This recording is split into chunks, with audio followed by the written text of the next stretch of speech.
Look, the Giants had a lot of work this offseason to do, a lot of money to spend. The pecking order was always going to be this. Daniel Jones was the quarterback one, and then Saquon Barkley, if they can get something done, and then defensive tackle Dexter Lawrence. Well, Daniel Jones was done. Saquon not done yet. They can't come to an agreement. And so this was no surprise. Dexter Lawrence on Thursday agrees to a 4-year, $90 million extension. That is in addition to this season. So he is now under contract with the Giants through the 2027 season.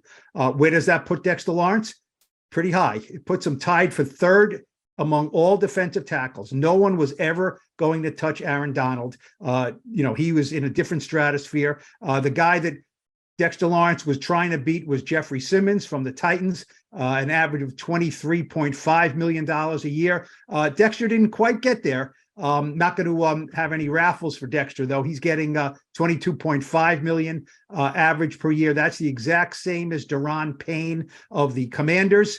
They virtually got the same deal, 4 years, $90 million. And oh, by the way, Payne and Dexter Lawrence are represented by the same guy, the agent Joel Siegel. So he was negotiating with the Giants and he was negotiating with the Commanders and had two really stud defensive tackles and got great money for both of them.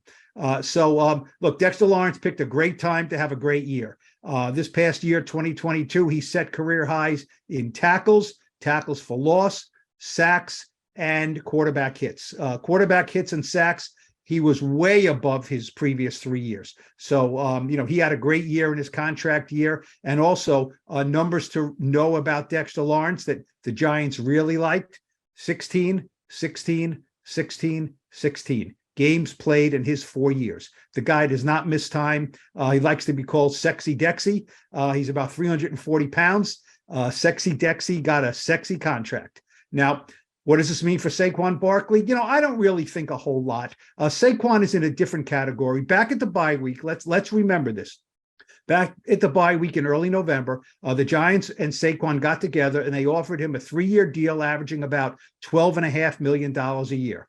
Saquon turned it down. Signing at the bye week is usually not advisable for players. So, he kind of said no, and he went on to have a big year, 1,312 rushing yards.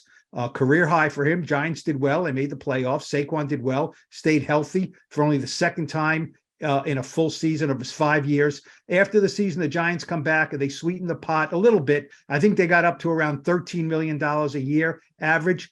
Saquon turned it down again. So you know what? The Giants signed Daniel Jones, and then they had the franchise tag option available. They put that on Saquon for $10.1 million. That's where we are right now. So Dexter is done. The draft is done.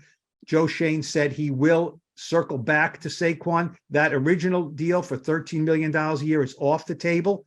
I think it's makes sense for Saquon to get a deal done, get guaranteed money. He's a running back. Let's not forget, he's a running back. Those guys get hurt a lot.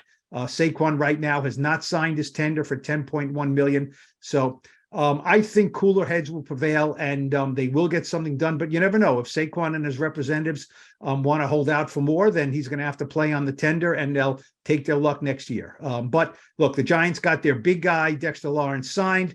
It's a good, competitive, high contract, but the guy's 25 years old. So next time he's a free agent, he'll be 30. We'll see what happens then.